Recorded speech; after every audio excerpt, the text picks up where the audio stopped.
we're tired of teaching, take another deep breath and bite your sandwich and a drink of your Pepsi and teach some more.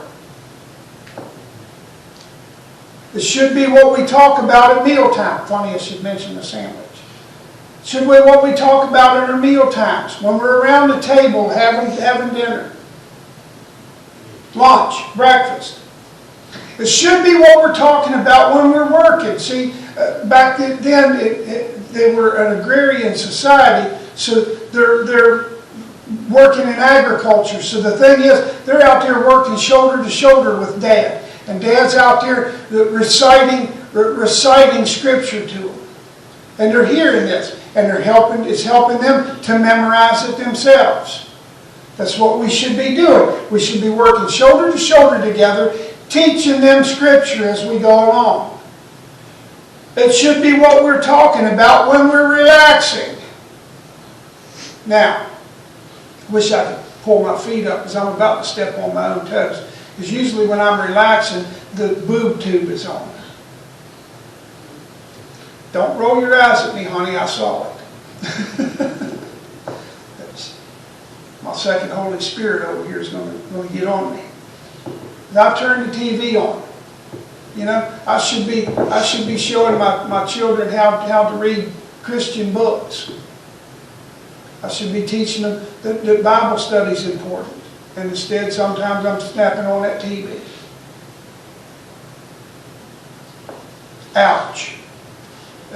You remember me saying amen or ouch? Ouch.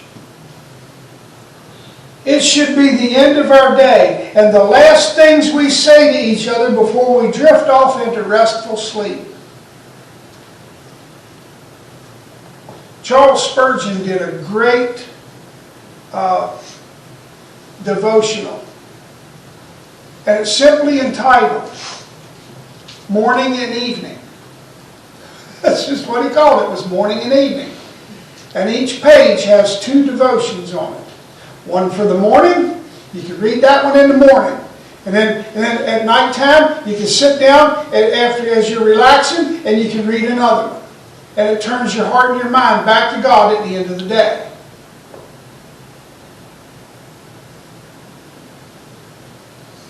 See, we should be teaching them things such as this. You know, give the Lord praise for the morning that He's allowed you to wake up and see. That was a beautiful morning this morning, wasn't it? Yes. My wife and them come through, her sisters came through Holly Ridge last night, a huge thunderstorm.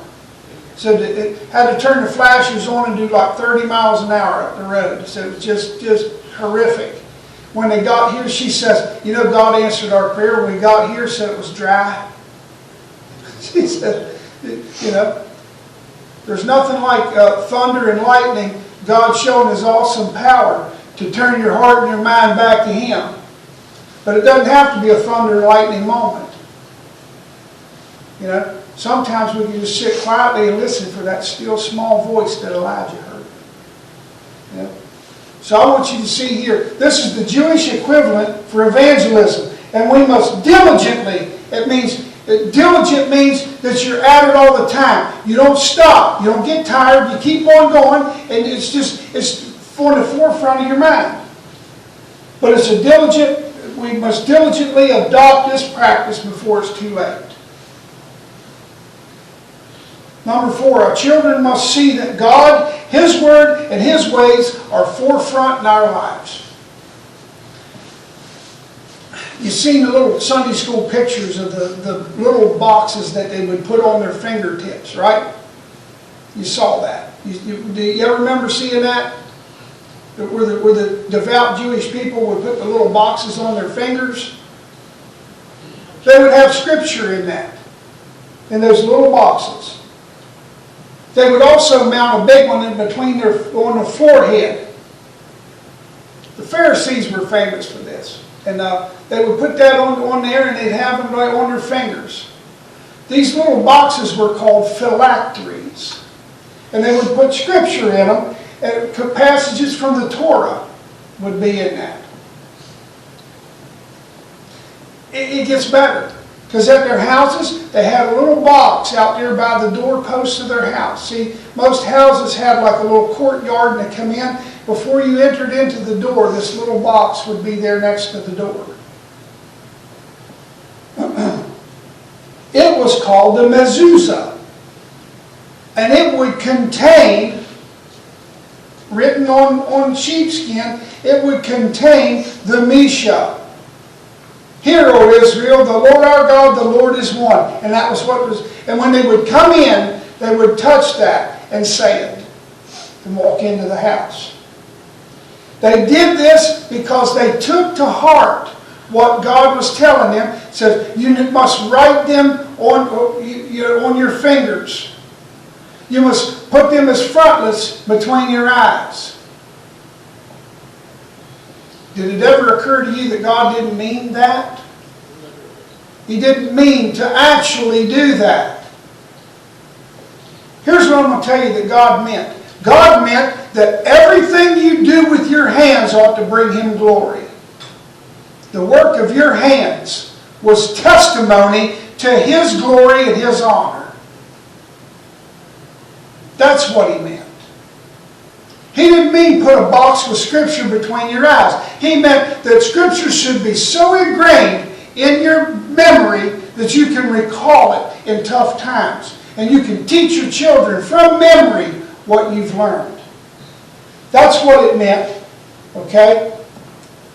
He never wanted us to display Him in our homes or on our persons. Instead, He wanted our lives and our homes to be a vivid display of Him. Okay?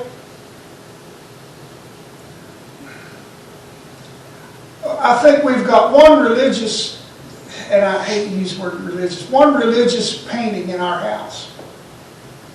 And it's the finger of God reaching down to touch the hand of Adam. I think that's the only one we've got, isn't it?